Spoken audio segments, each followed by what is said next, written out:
ಕುಮಾರಸ್ವಾಮಿಗೆ ಕರ್ನಾಟಕ ರಾಜ್ಯದ ಬೆಂಗಳೂರು ವಿಚಾರ ಪಾಪ ಅವರಿಗೆ ಅರಿವಿಲ್ಲ. ಅವ್ರ ಎಮ್.ಎಲ್.ಎಗಳು ಕೇಳಿ, ಅವ್ರ ಎಮ್.ಎಲ್.ಎಗಳು ಭಾಗಿಯಾಗಿದ್ದರು, ಅವ್ರ ಎಮ್.ಎಲ್.ಎಗಳು ಕಮಿಟಿಲಿದ್ದರು, ಅವ್ರ ಎಮ್.ಎಲ್.ಎಗಳ ಹತ್ರ ಮಾತಾಡಿದ್ದೀವಿ, BJP ಎಮ್.ಎಲ್.ಎಗಳ ಹತ್ರ ಮಾತಾಡ್ತೀವಿ, ಚರ್ಚೆ ಮಾಡಿ ಸಪ್ರೇಟ್ ಕರೆದು ಮೀಟಿಂಗ್ ಮಾಡಿದ್ದೀನಿ, ಕರೆದು ಅವ್ರ ಅಭಿಪ್ರಾಯಗಳು ತೆಗೆದುಕೊಂಡು ನಾವು ಮಾಡಿದ್ದೀವಿ. ಕುಮಾರಸ್ವಾಮಿ ಹತ್ರ ಪಾಪ ಅವರು ಭಾಳ ದೊಡ್ಡ ವ್ಯಕ್ತಿ ಇರ್ಬೋದು, ನನಗೂ ಸಣ್ಣ ಪಣ್ಣ ಅನುಭವ ಇದೆ.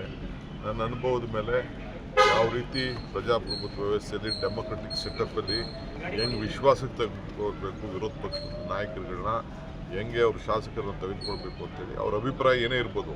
ಬಟ್ ಯಾವ ರೀತಿ ಡಿಬೇಟ್ ಮಾಡಿದ್ದೀನಿ, ಎಷ್ಟು ಗಂಟೆ ಡಿಬೇಟ್ ಮಾಡಿದ್ದೀನಿ ಅಂತೇಳಿ ಅವ್ರ ಎಮ್.ಎಲ್.ಎಗಳನ್ನ ತಿಳ್ಕೊಂಡು ಪಾಪ ಮಾತಾಡಿದ್ರೆ ಸೂಕ್ತ ಅಂತ ನಾನು ಚುನಾವಣೆ ಕೋರ್ಟು ಇದೆ. ನಾವು ಅದಕ್ಕೆ ಏನು ಬೇಕೋ ಅದಕ್ಕೆಲ್ಲ ಸರ್ಕಾರ ಎಲೆಕ್ಷನ್ ಕಮಿಟಿ ಅಂತ ಅವ್ರು ಮಾಡ್ತಾರೆ. ನಾವಾಗಲೇ ಸಿದ್ಧ ಇದ್ದೀವಿ ಅಂತ ನಾವು ಅಲ್ಲೇ ರಿಪೋರ್ಟ್.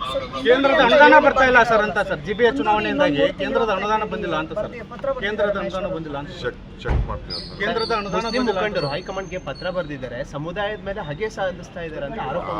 ಯಾರು ಹಗೆ ಸಾಧಿಸ್ತಾ ಇಲ್ಲ, ಯಾರು ಮಾಡ್ತಾ ಇಲ್ಲ. ಪಕ್ಷ ಶಿಸ್ತಿನಲ್ಲಿ ಏನು ಹೇಳ್ತದೋ ಆ ಪಕ್ಷದ ಶಿಸ್ತು ಎಲ್ಲರಿಗೂ ಕೂಡ ಶಿಸ್ತು ಅಳವಡಿಸ್ತದೆ. ಸರ್ ಬೇಸಿಗೆ ಬಂತು ಸರ್, ಬೇಸಿಗೆ